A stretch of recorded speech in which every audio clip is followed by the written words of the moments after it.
आउज़ुबिल्लाहिमिनश्शैतानिर्रजीम बिस्मिल्लाहिर्रहमानिर्रहीम। नाज़रीन अस्सलाम वालेकुम। मैं हूँ इलियास मुग़ल प्रोग्राम सदाए मिल्लत के साथ और आप देख रहे हैं मास्टर टीवी। मैं इस वक्त मौजूद हूँ डॉक्टर साबर अबू मरियम के ऑफ़िस में, जो कि किसी तारफ़ के मोहताज नहीं, फ़लस्तीन फ़ाउंडेशन के मरकज़ी सेक्रेटरी जनरल हैं। और आज हम इनसे बात करेंगे फ़लस्तीन के हवाले से और ख़ासकर बैतुल मुक़द्दस के अंदर जिस तरह इसराइली फ़ौज ने हमला किया और मुसलमानों को वहाँ पर शहीद किया गया और उन पर मुख्तलिफ़ किस्म के तशद्दुद किया गया, उस हवाले से बात करेंगे। पूछेंगे इनसे कि फ़लस्तीन का असल मसला है क्या, बैतुल मुक़द्दस के अंदर ये जो किबला अव्वल है उस पर हमले क्यों किए जाते हैं और इसकी जो तारीख़ है फ़लस्तीन की ये क्या है। अस्सलाम वालेकुम। वालेकुम अस्सलाम। सर, सबसे पहले तो ये बताइए कि फ़लस्तीन फ़ाउंडेशन जो पाकिस्तान के अंदर वजूद में आई और इसका क़याम क्यों किया गया यहाँ पर। बिस्मिल्लाहिर्रहमानिर्रहीम। सबसे पहले तो आपके इस प्रोग्राम का और आपका जो टीवी है सदाए मिल्लत और मास्टर टीवी, उसका मैं शुक्रिया अदा करता हूँ। आपको खुशामदीद कहता हूँ अपने दफ्तर में।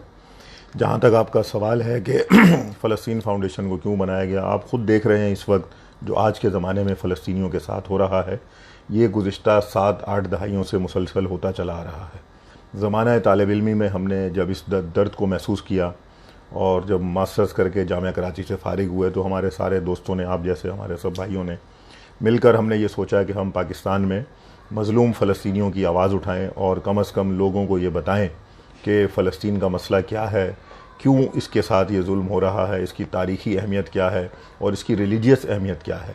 तो एक अवेयरनेस के लिए, नई नस्ल की एक जो शऊर की और आगही के लिए हमने ये काम शुरू किया था। और इसका बुनियादी मकसद भी यही है कि आने वाली जो जनरेशन है, हमारी नई नस्लें हैं, उनको ये बताया जाए कि मसला फ़लस्तीन क्या है। क्योंकि आज के दौर में ख़ासकर जो फ़लस्तीन फ़ाउंडेशन की बात की, आप रहते पाकिस्तान के अंदर हैं और बात आप कर रहे हैं फ़लस्तीन की। आपके साथ एक जुड़ा हुआ रियासत है जम्मू कश्मीर, जो कि पाकिस्तान का हिस्सा है और उस पर इंडिया ने कब्ज़ा किया हुआ है। तो क्यों नहीं आपने कश्मीर फ़ाउंडेशन बनाई कश्मीर के लिए आवाज़ उठाने के लिए, फ़लस्तीन फ़ाउंडेशन ही क्यों? देखिए, जो मसला फ़लस्तीन है वो दुनिया इस्लाम का सबसे बड़ा मसला है। अगर आप मकबूजा कश्मीर चले जाएं और उस मकबूजा कश्मीर के उस किसी फ़र्द से पूछें कि जो पिछले 70 साल से भारत के एक स्टेट टेररिज्म का जो सामना कर रहा है, या उन माओं से पूछें, उन बहनों से पूछें जिन्होंने कुर्बानियाँ दी हैं, जिनके लोग वहाँ पे कुर्बान हुए हैं, भारत की रियासती दहशतगर्दी का निशाना बने, अगर आप उनसे भी पूछेंगे तो उनके भी दिल और धड़कन की जो आवाज़ है वो फ़लस्तीन के साथ खड़ी होगी। वो इस वजह से क्योंकि एक हम सबका रिश्ता, चाहे हम कश्मीरी हों, चाहे पाकिस्तानी हों, या किसी भी कौम कबीले से ताल्लुक़ रखते हों, फ़लस्तीन के साथ जो हमारा एक सबसे बड़ा रिश्ता है वो ये है कि आप देखिए, शब मेराज पैगम्बर अकरम सल्लल्लाहु अलैहि वसल्लम को जब मेराज की तरफ ले जाया गया तो खुदावंद करीम ने अपनी कुरान की आयत में यह बयान किया कि हम अपने बंदे को मस्जिद हराम से मस्जिद अक्सा ले गए। मस्जिद अक्सा यानी किबला अव्वल है, बैतुल मक़दस है, वो मकाम है जहाँ पैगम्बर गिरामी ने सल्लल्लाहु अलैहि वसल्लम ने तमाम अरवाह अंबिया, अरवाह मुक़द्दसा की इमामत फरमाई और फिर आगे का सफ़र आपने किया। तो एक हमारी जो अकीदत है, जो हमारा रिलेशन है इस सरज़मीन के साथ, इसलिए है क्योंकि खुदा ये चाहता है। अगर खुदा ये ना चाहता तो वो अपने पैगम्बर को, अपने नबी को, और उस नबी को कि जो रहमतुल लिल आलमीन है, जो अंबिया के सरदार हैं, उनको मस्जिद हराम से डायरेक्ट भी ले जा सकता था। उसके लिए तो कोई मसला नहीं था। जब वो इस तरह ले जा सकता है तो उस तरह भी ले जा सकता था। लेकिन कोई तो मसलहत है, खुदा हमें बताना चाहता है कि इस जगह पे मैं क्यों लाया हूँ इस पैगम्बर को, बिलाखिर कोई वजह है। तो उस कश्मीरी जो मज़लूम है उनकी भी आवाज़ फ़लस्तीन है। जो हम पाकिस्तान के अंदर रहने वाले हैं, हमारी भी आवाज़ इसलिए फ़लस्तीन है क्योंकि ये जो इसराइल बनाया गया है, आप देखिए कि कश्मीर का मसला कब शुरू हुआ, 1947 अक्टूबर में। गासिब सेहूनी रियासत इसराइल फ़लस्तीन की सरज़मीन पे कब कायम हुई, 1948 में। ये बनाया ही एशिया के अंदर, वेस्ट एशिया के अंदर इसराइल को ला के बिठाया इसलिए गया था कि ये पूरे मगरबी एशिया को, साउथ एशिया को इसराइल कंट्रोल करेगा। क्योंकि ब्रिटिश एम्पायर टूट चुका था, बरतानवी कॉलोनियल सिस्टम ख़त्म हो चुका था, एक नया सेटलर सिस्टम उन्होंने शुरू किया जो सेहूनी सेटलर सिस्टम था कि दुनिया भर से सेहूनियों को लाए, फ़लस्तीन में आबाद किया, वहाँ एक इसराइल बना दिया। अब इसराइल का काम क्या है कि वो इस पूरे रीजन को, साउथ एशिया और ये वेस्ट एशिया जहाँ पर सीरिया, लुबनान, इराक, ईरान, कोयत, ये सारे हैं, और इधर साउथ एशिया में हम हैं, इंडिया है, पाकिस्तान है, कश्मीर है, ये सारे हैं। अब इसराइल ने इसको कंट्रोल करना था। तो असल जड़ इसराइल है कि जो कश्मीर के पीछे भी जड़ है, जो फ़लस्तीन के पीछे भी इस मसले की भी जड़ है। तो हम उस बुनियादी जड़ की बात करते हैं कि वो अच्छा, इसमें ऐसा है कि साबर करबलाई जो हैं वो सफ़र करते हैं और फ़लस्तीन जा पहुँचते हैं और करीब से लोगों को देखते हैं। तो हमने ये सुना है कि जो ख़ासकर जो फ़लस्तीन के लोग हैं उनकी नज़रें पाकिस्तान और ईरान के ऊपर बहुत ज़्यादा हैं कि ये हमारी मदद करेंगे। तो आपने उन लोगों को करीब से देखा है, तो क्या उन लोगों की फ़ीलिंग्स क्या हैं, वो पाकिस्तान के बारे में क्या सोचते हैं, आपने पड़ोसी मुल्क ईरान के बारे में क्या सोचते हैं, और बाकी मुस्लिम उम्मा के बारे में उन लोगों के क्या ख्यालात हैं? देखिए, मैं फ़लस्तीन तो नहीं गया हूँ, लेकिन फ़लस्तीन की बॉर्डर्स तक गया हूँ, क्योंकि फ़लस्तीन हम जा नहीं सकते और इसराइल का वीज़ा हम ले नहीं सकते, क्योंकि इसराइल एक नाजायज़ रियासत है। मैं फ़लस्तीनी बॉर्डरों तक गया हूँ, फ़लस्तीन को बिल्कुल ऐसे आमने सामने मैंने देखा है, इसराइली फ़ोर्सेस को बाढ़ के उस तरफ देखा है और अपने आप को इस तरफ देखा है, 1-2 फीट के फासले पे देखा है उनको, और उनसे कन्फ्रंटेशंस भी हुई हैं। और इसी तरह बैनुल अक़वामी कारवान जो गए हैं दुनिया भर से, उनके साथ भी गया हूँ, बॉर्डर्स तक गया हूँ, अंदर मैं कभी नहीं गया। लेकिन फ़लस्तीनी क़यादत के साथ, फ़लस्तीनी लोगों के साथ हमेशा एक रब्ता रहा है, चाहे वहाँ की मुजाहिद तंजीमें हों, सियासी तंजीमें हों।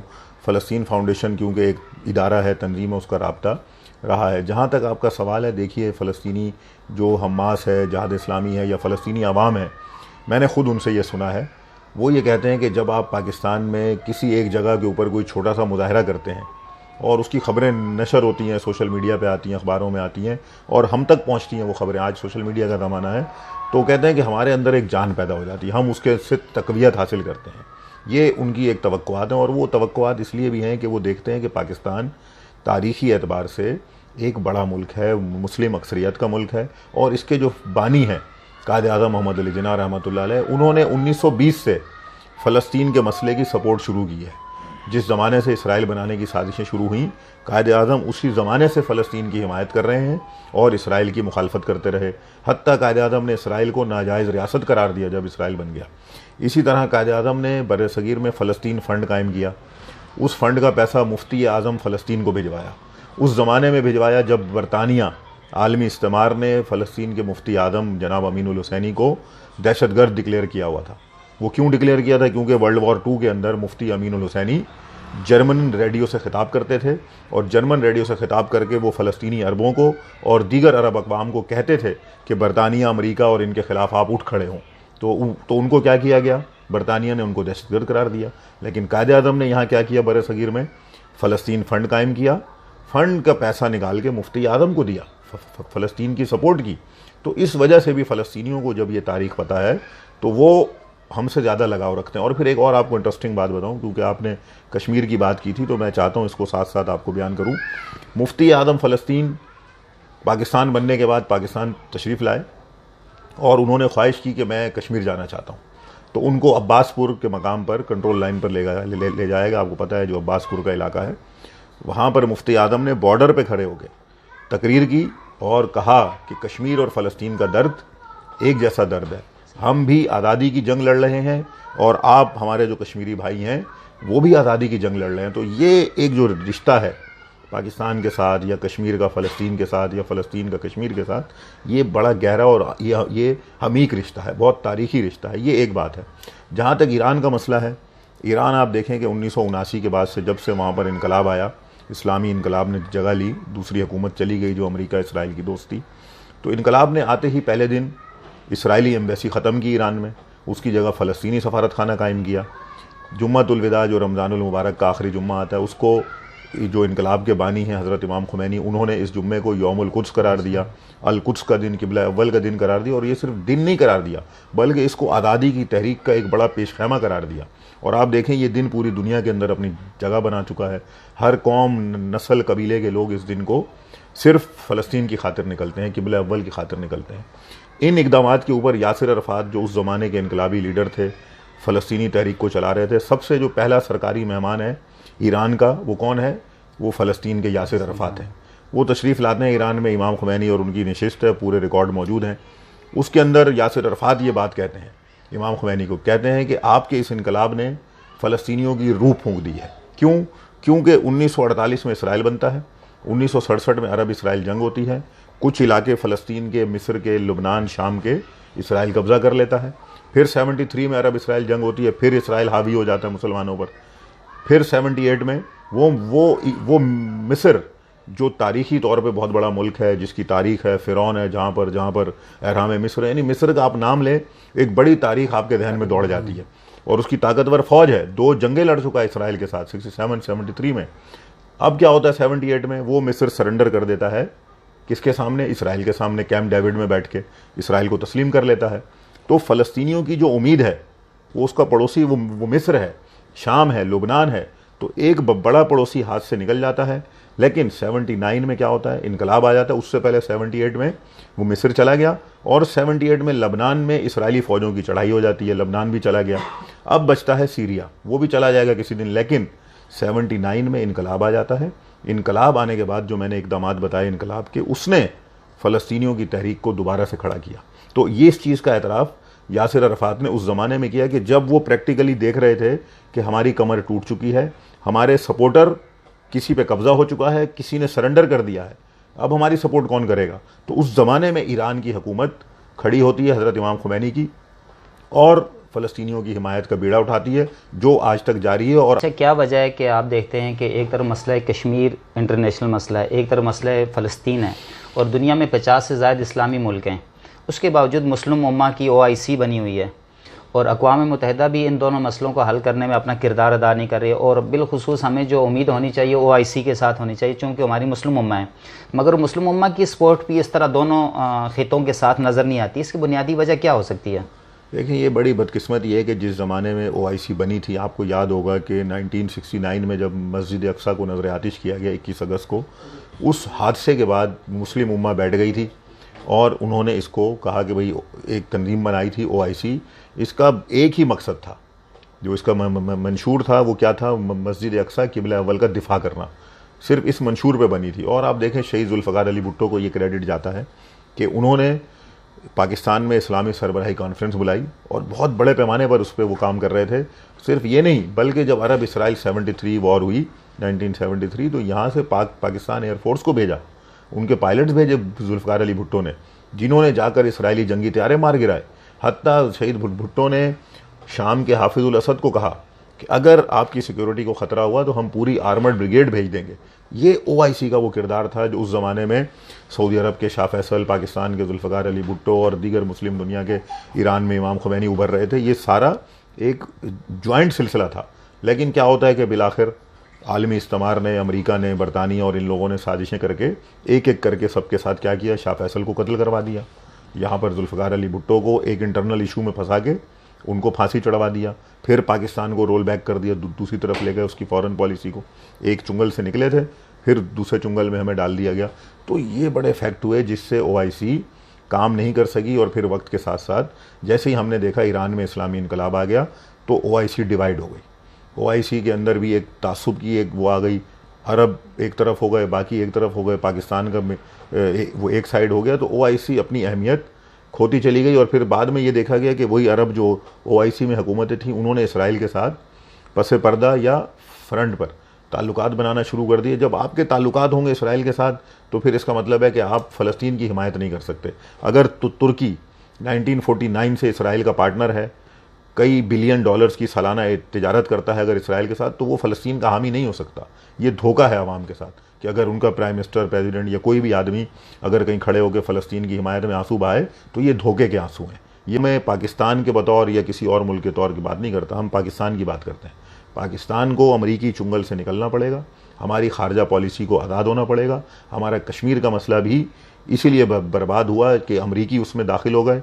अमरीकियों ने मुदाखलत करके पाकिस्तान को कश्मीर के मसले से आउट कर दिया, इंडिया को पूरे का पूरा कंट्रोल दे दिया।